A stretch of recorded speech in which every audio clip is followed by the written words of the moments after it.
पुत्र है, वो ब्रह्मा जी के पुत्र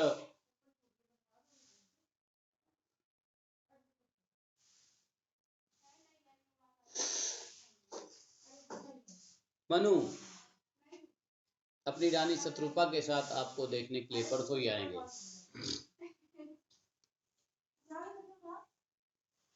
इसलिए वे अपनी श्याम लोचना अवस्था तथा शील गुणों से संपन्न अपनी पुत्री को उसके लिए सर्वथा अनुरूप पति आपको समर्पित करेंगे।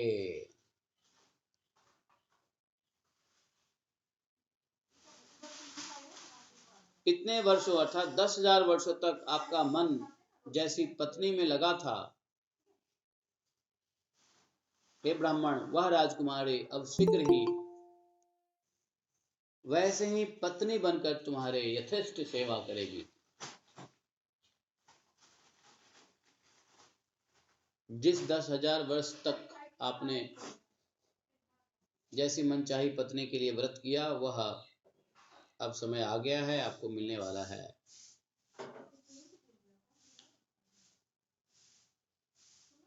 और सुनिए, यातात्मृतम वीर्यम नवधा प्रसविष्यति वर्षे त्वादये ऋषया आधास्यन्त्य संजात्मना। वह तुम्हारे वीर को अपने गर्भ में धारण करके नव कन्याओं को उत्पन्न करेगी और तुम्हारी उन कन्याओं से ऋषिगण पुत्रों को उत्पन्न करेंगे।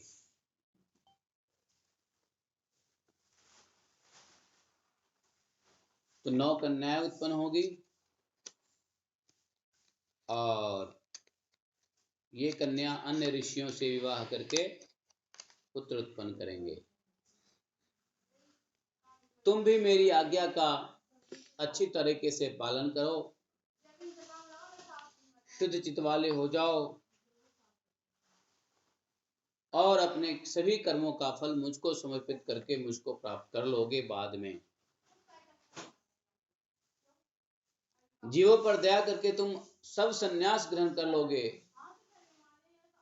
जब तुम संन्यास ग्रहण कर लोगे तो सभी जीवों को अभय प्रदान दोगे। उसके कारण तुम संपूर्ण जगत के साथ अपने को भी मुझ में देखोगे और अपनी आत्मा में मुझको देखोगे। हे महामुने, मैं भी अपने अंश कला के साथ आपके वीर से आपकी पत्नी देवहूति के गर्भ से अवतीर्ण होकर सांख्य शास्त्र का प्रणयन करूंगा। 9 तो पुत्रियां होंगी और 10 में स्वयं मैं सांख्य दर्शन का प्रवर्तन करने के लिए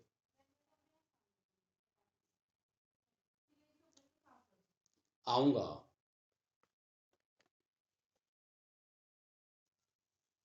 मैत्रेय जी कहते हैं, हे अंतर्मुखी इंद्रिय के विषय बनने वाले श्री भगवान इस प्रकार से कर्दम महर्षि को कहकर सरस्वती नदी से घिरे हुए बिंदु सरोवर से अपने लोक में चले गए। महर्षि कर्दम जी देखते ही देखते सभी सिद्धेश्वरों से प्रशंसित वैकुंठ मार्ग श्री भगवान गरुड़ जी के पंखों से अभिषिक्त होने वाले काम उच्चारण किए जाने वाले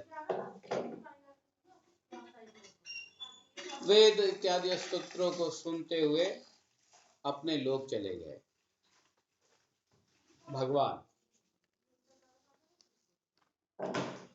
भगवान के चले जाने के बाद कर्दम ऋषि भगवान के द्वारा निर्दिष्ट समय की प्रतीक्षा करते हुए बिंदु सरोवर पर ठहरे रहे।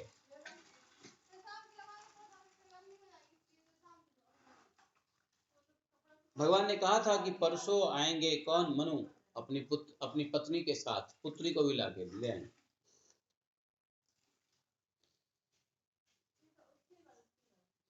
विदुर जी कहते हैं, मैत्रेय जी, स्वयंभू मनु सुवर्ण जटित रथ पर अपनी पत्नी के साथ बैठकर और उस पर अपनी पुत्री को बैठाकर वर का अन्वेषण करने के लिए, अन्वेषण मतलब सर्च करने के लिए, पुत्री के लिए उपयुक्त वर को सर्च करने के लिए पृथ्वी पर भ्रमण करते हुए जैसा कि भगवान ने भी उनको बतलाया था, उसी दिन शांति परायण कर्दम महर्षि के उस आश्रम में आए, सरस्वती नदी के किनारे।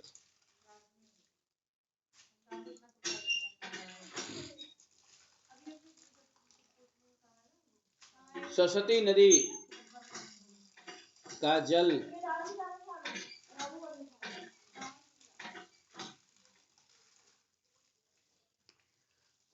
भगवान के नेत्रों से आंसुओं की बूंदें जो निकली थी वो सरस्वती नदी बनी थी।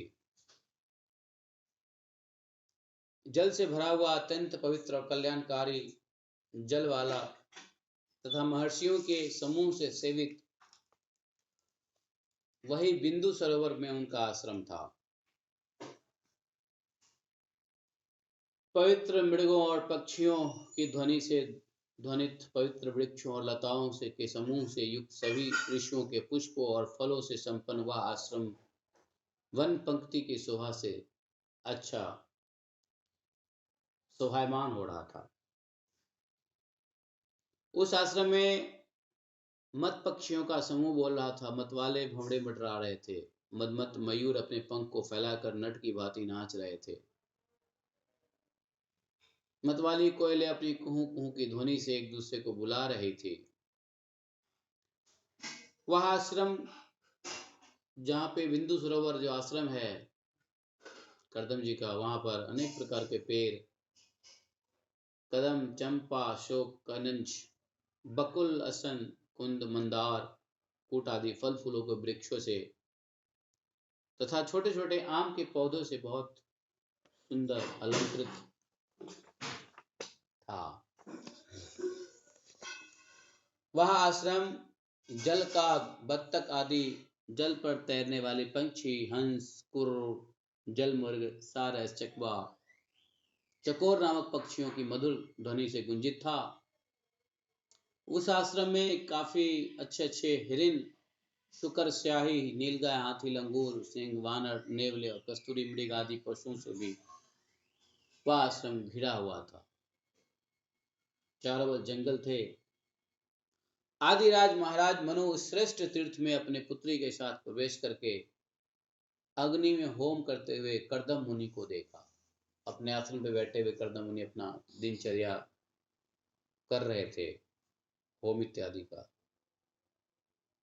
दीर्घ काल तक तपस्या करने के कारण वे अपने शरीर से तेजस्वी दिखाई पड़ते थे। श्री भगवान के स्नेहपूर्ण अवलोकन के दर्शन और उनके उच्चारण किए गए कर्णामृत द्वारा मधुर वचनों को सुनने से दीर्घ काल तक तपस्या करने का भी उनके शरीर पर अधिक दुर्बल प्रतीत नहीं होता था। कर्दम जी का शरीर लंबा, कमल दल के समान मनुग्य नेत्र वाले, जटा धारण किए हुए, चिर वस्त्र धारण किए हुए, उनके निकट में जाकर देखने से बिना शाण पर चढ़ी हुई वाणी मणि के समान वे मलिन दिख रहे थे।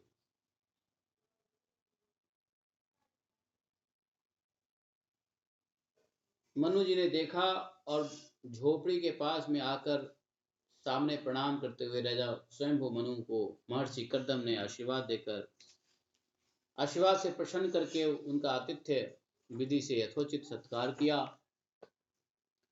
पूजा ग्रहण करने के पश्चात राजा के आसन पर बैठ जाने पर भी भगवान के आदेश का स्मरण करते हुए मुनि राजा को प्रसन्न करते हुए इस तरह से कहे, महाराज, नूनम चक्रमणम देव सताम संरक्षणायते बधाय चास्ताम यत्तम हरे शक्ति है पालनी।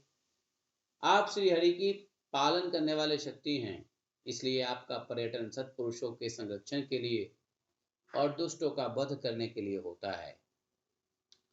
जो आप अलग अलग कार्यों के लिए सूर्य, चंद्रमा, इंद्र, वायु, यम, धर्म तथा वरुण आदि के रूप धारण करते हैं, ऐसे साक्षात विष्णु स्वरूप आपको नमस्कार है। न यदा रथमास्थाय चैत्रम मणिगणार्पितम। हे राजन, यदि आप मणिगण जटित जैत्र विजयप्रद रथ में बैठकर अपने प्रचंड धनुष का टंकार करते हुए, रथ के घरघर ध्वनि से पापियों को भयभीत करते हुए और अपनी सेना के पैरों से रोंदते हुए भूमंडल को कपाते हुए अपनी विशाल सेना के साथ सूर्य के समान ही विचरण करते रहें, तो यह लोक विनष्ट हो जाएगा। यदि आप पृथ्वी पर न भ्रमण करें तो उसी समय श्री भगवान के द्वारा निर्मित वर्णों और आश्रमों की मर्यादाओं को चोर डाकू द्वारा विनष्ट कर दिएंगे। चोर डाकू विनष्ट कर देंगे भगवान के बनाए हुए वर्ण आश्रमों को।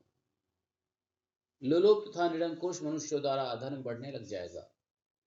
यदि आप संसार के ओर से निश्चिंत हो जाएं तो यह लोक नष्ट हो जाएगा। एक्चुअली यह कर्दम मुनि को मनु जी कह रहे हैं और यह सत्य है।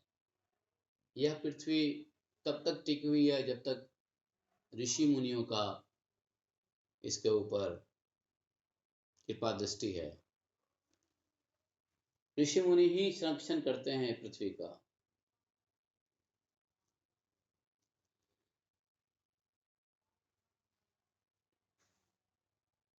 ये ग्लोरिफिकेशन के शब्द भी बोल रहे हैं।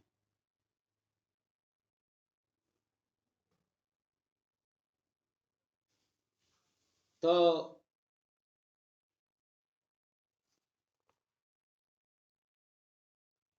उन्होंने पूछा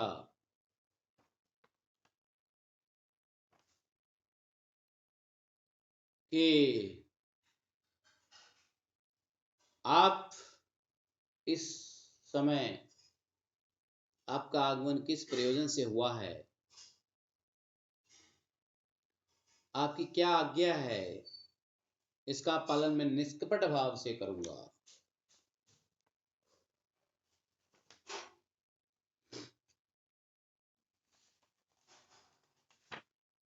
यहाँ पर जो अध्याय हम लोगों ने आधा छोड़ा था कल, वो पूरा होता है। कर्दम मुनि को भगवान दर्शन देते हैं और जिस उद्देश्य से वो कर रहे थे तपस्या, उसके लिए भगवान ने पहले ही अरेंज कर रखा है। उन्होंने बता दिया कि कौन ऐसी पुत्री, ऐसी कन्या होगी जिनसे विवाह होगा और कितनी संतानें उत्पन्न होंगी।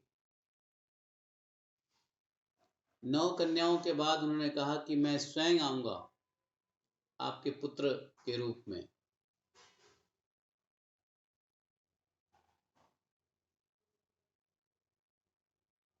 देवहूति के गर्भ से।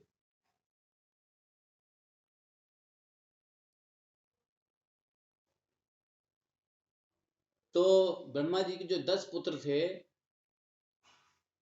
याद है ना, ब्रह्मा जी के रुद्र के बाद 10 पुत्र और हुए। 10 पुत्र में एक पुत्र तो ब्रह्मचारी उसमें से भी बन गए, नारद जी। बचे 9। इन 9 को इन्हीं मनु के पुत्रियों से इन 9 का विवाह हुआ।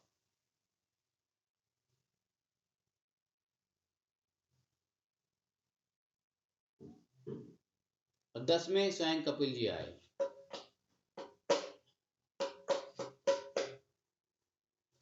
विदुर जी, इस प्रकार से जब कर्दम मुनि ने मनु जी के समस्त गुणों और कर्मों की प्रशंसा की तो सम्राट काफी लज्जा सा होते हुए निवृत्ति प्रायण कर्दम मुनि से मनु जी ने कहा,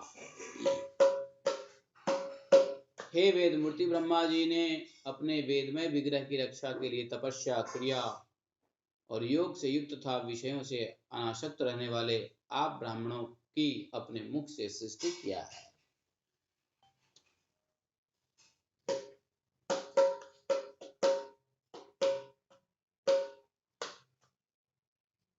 आप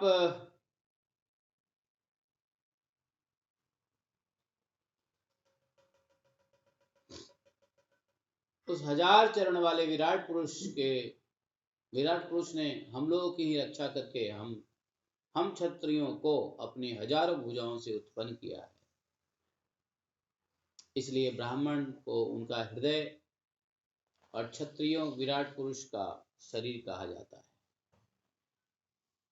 एक ही शरीर से संबद्ध होने के कारण ब्राह्मण, क्षत्रिय और परस्पर एक दूसरे की रक्षा करते हैं और उन दोनों की रक्षा निर्विकार ब्रह्म करते हैं।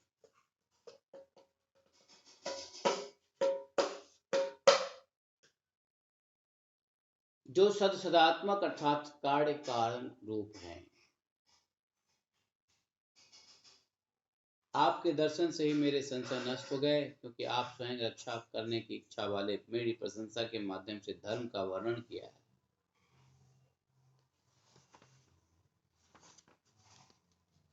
जिनकी इंद्रियां वश में नहीं ऐसे लोगों का आपका दर्शन तो होता नहीं। मेरे सौभाग्यवशात आपका दर्शन मुझे मिला है। भाग्य से ही मैं आपके चरणों की धूलि को अपने शरीर में चढ़ा पाया हूँ। मेरे सौभाग्य से ही आपने मुझे राजधर्म का उपदेश दिया। यह आपकी मुझ पर बहुत बड़ी कृपा है। अपने भाग्य के कारण मैं आपकी कमनीय वाणी को अपना कान खोलकर सुना है, जो भी कर्दम मुनि ने मनु को कहा था।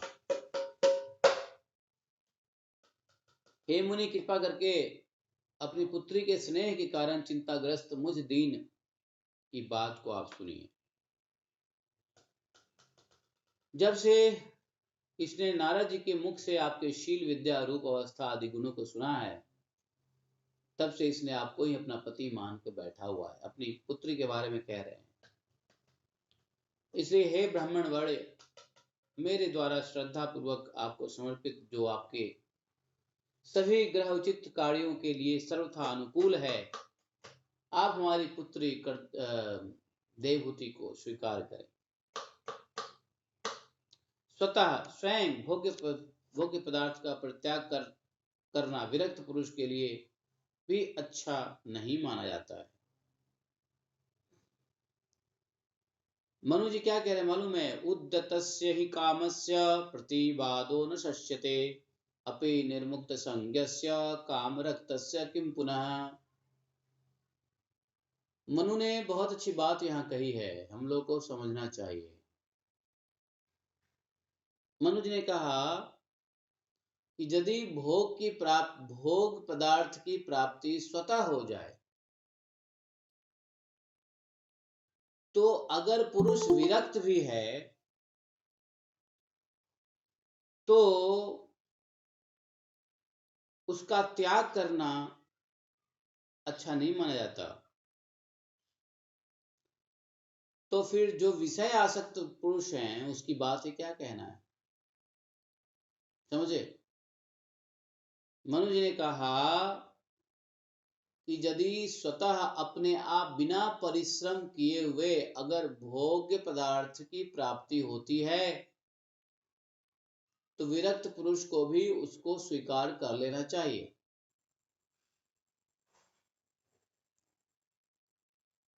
स्वतः भोग की पदार्थ प्राप्त करने का क्या अर्थ है कि आप भजन में लगे हुए हैं, आप और कोई कार्य नहीं कर रहे हैं, लेकिन अपने आप आपके पास भोग की वस्तु अगर आ रही है तो स्वीकार कर सकते हैं, बशर्ते कि आपकी साधना, आपकी भक्ति, आपका नियम निष्ठा खराब ना हो।